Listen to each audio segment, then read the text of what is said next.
अल्हम्दुलिल्लाह वस्सलातु वस्सलाम अला रसूलुल्लाह। ग्रुप आपके मसाइल और उनका ग्रुप में सवाल आयो है, अगर 31 ॾींहं रमज़ान मिलियो त रोज़ा केतिरा?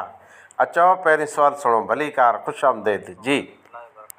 वस्सलाम रहमतुल्लाह। सही हो तबीयत सही है जी। मौलवी साहब, एक हमरा जो सवाल है त उम्रे ते वियो कंहिंसां गॾु, वो जंहिं सां गॾु वियो उहो ते बीमारी जी वजह सां उते रोकिजी विया ऐं रमज़ान जा 2 रोज़ा रखी पोइ हिते वापसी वरी विया आहिनि। हाणे हिते जे मुकमल 30 रोज़ा थी वञनि त उते जा 30 रोज़ा अॼु पूरा थी चुका। सवारे उते इंशाल्लाह ईद आहे त भला ही रोज़ो हिते अञा पाण सां गॾु रखी सघे थो या न? माशाअल्लाह, बहितरीन सवाल है अने हक़ीक़ी सवाल है। चंड जा मतला रुयत हिलाल तंहिंजे मुताबिक़ सऊदी हिकिड़ो ॾींहुं पहिरीं पाखां हिकिड़ो ॾींहुं पहिरीं चंडु ॾिसे थो त हिकिड़ो शख़्स उते हो ऐं चंडु उते ॾिठे, रोज़ा उते शुरू कयईं। पोइ रमज़ान जे दरमियान इंडिया आयो, पंहिंजे वतन अज़ीज़ काछाणे आयो। हाणे सऊदी में त अॼु 30 रोज़ा पूरा थी विया, अॼु जो 30 रोज़ो आहे ऐं उते चंडु रहियो।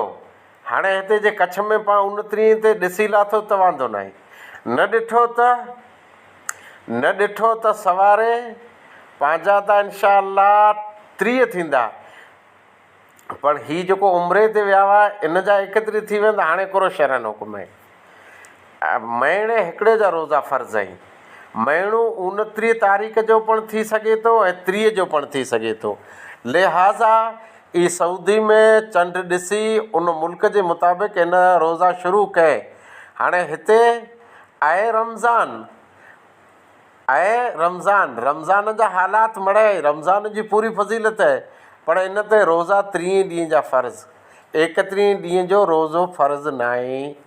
हाँ ई करो कंदो, हाणे ई कंदो करो 30 जे रोज़ा कंटिन्यू थी विया त 31 ॾींहं करो खाईंदो पीअंदो, ईद की न मल्हाईंदो, रमज़ान जी मर्यादा में रहंदो, पर इन लाइ रोज़ो फ़र्ज़ न आहे। जीअं उज़रे शरई वारी औरत मथे न आहे, निफ़ास वारी औरत मथे रोज़ो न आहे, वॾे ज़ईफ़ उमिरि वारे जंहिं वटां रोज़ो नथो जलाजे उन ते रोज़ो फ़र्ज़ु न आहे। उहो खाए पीए पिया, जंहिं 2000 रुपया मूंखे फिदियो हलायो उन खे छूट, उहो खाए पीए पिया त जीअं बचा खाए पीए पिया, इहे इनखे मड़े छूट आहे रोज़े जी, मतिलबु रमज़ान जी मर्यादा में रहे। 31 ॾींहं रोज़ो न आहे, रोज़ो सिर्फ़ु 30 ॾींहं आहे या 29 ॾींहं। इन जो जाऊं अक्स जो ॿियो मसइलो ॾिसां थो, थी सघे त मसइलो पुछे, अने ही मसइलो लॻभॻि त मुंहिंजे क़रीब जो मसइलो आहे, जितां 5 वक़्त नमाज़ पढ़ां थो इन ई ॻोठ जो ई मसइलो थींदो। उहो ईअं त जहिर पंहिंजे मुल्क में चंडु रमज़ान जो ॾिसाणो त हितां विया ऐं उते हिकिड़ो रोज़ो पहिरीं हो, हाणे उते इनी हिकिड़ो ॾींहुं ओछो रोज़ो रखियो, कुल 29 ॾींहं जो रोज़ो थियो। अच्छा, इन विच मिंजित जे हेॾा वरी आया त 29 ॾींहं जो रखियो त कीअं वांदो न आहे, उते कीअं वांदो न आहे। ई हिते हुआ त अरे नी त फ़र्ज़ु ॾिनो। हाणे जेकॾहिं पाछा वरी आया न, पाण वटि पंहिंजे हिसाब सां कुरो इन जो हुकुम आहे, जे 28 ॾींहं थिया, जे 28 इन जा रोज़ा थिया त ईद पुठियां हिकिड़ो कज़ा करे न, 29 जे थी विया त चंडु 29 ॾींहं जो पिणु थिए थो। तव्हां मुंहिंजी इनखे 29 ॾींहं थिया ऐं दुनिया में ॿीहर 3 ॾींहं जो चंडु हो त हिकिड़े रोज़े जी कज़ा जी आऊं सलाह ॾियां थो। पर जेकॾहिं 29 रोज़ा इन जा थी वञे त महीनो 29 ॾींहं जो थिए थो। अलाह ताला वधारे बहितर ॼाणे थो। आख़िर दवाना अल्हम्दुलिल्लाहि रब्बिल आलमीन। अल्हम्दुलिल्लाह वस्सलातु वस्सलाम अला रसूलिल्लाह। ग्रुप आपको मसाइल और उनका ग्रुप में सवाल आयो है त असां 30वां रोज़ो रखियो ऐं ॾींहं जो ख़बर पई त चंडु राति नज़र अची चुको आहे, 29 रोज़ा पूरा थिया, ईद जो ॾींहुं हाणे करो कयूं, रोज़ो जारी रखो, ईद पढ़ो या न पढ़ो? इहा हक़ीक़ी सुवाल आहे। ऐं अॼु वटा 4-5 वर पहिरीं ये पोजीशन कच्छ में थी हुई। अजी जेकॾहिं 29 रोज़ा पूरा थी विया आहिनि त चंद्र 29 जो थी सघे थो, 30 जो थी सघे थो, महीनो 29 जो मुमकिन आहे, 30 था रियाज।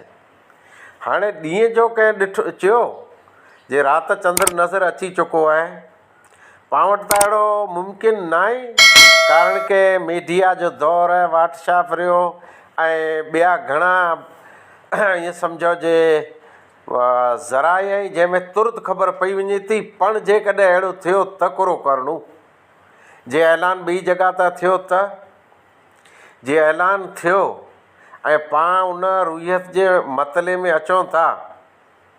मिसाल तरीक़े हिंदुस्तान में थियो ऐलान जंहिं पाण मुल्क में रहूं था, पण केरला जो मसइलो अलॻि आहे। केरला भेरा पाण रोज़ो किन रखंदासीं किन खोलींदासीं, इन जो मसइलो अलॻि आहे। ख़ासि करे सऊदी भेरो उन जो मसइलो आहे। ऐं मसइलो चवां थो, वरी कॾहिं केरु पुछंदो त ॾसींदुसि मसइलो आहे हिकिड़ो। 30 रोज़ो रखिजी वियो जे ज़वाल खां पहिरीं। अच्छा, ख़बर ॾींदड़ ख़बर ॾिने जे मोतबर आहे माण्हू, यकीन आहे, शाहिद पको आहे त रोज़ो खोले विझंदासीं, 30 रोज़ो खोले विझंदासीं।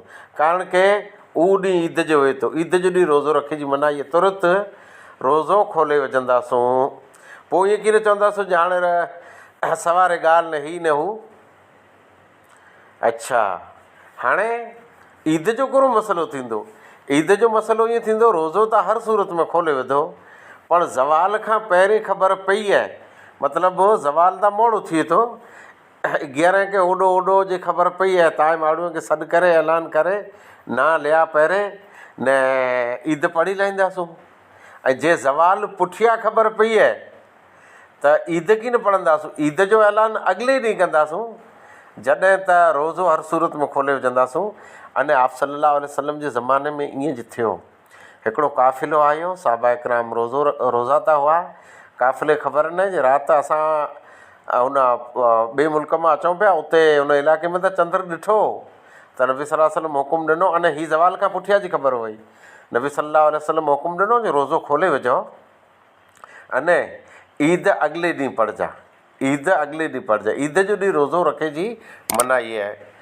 वाख़िर दवाना अल्हम्दुलिल्लाह।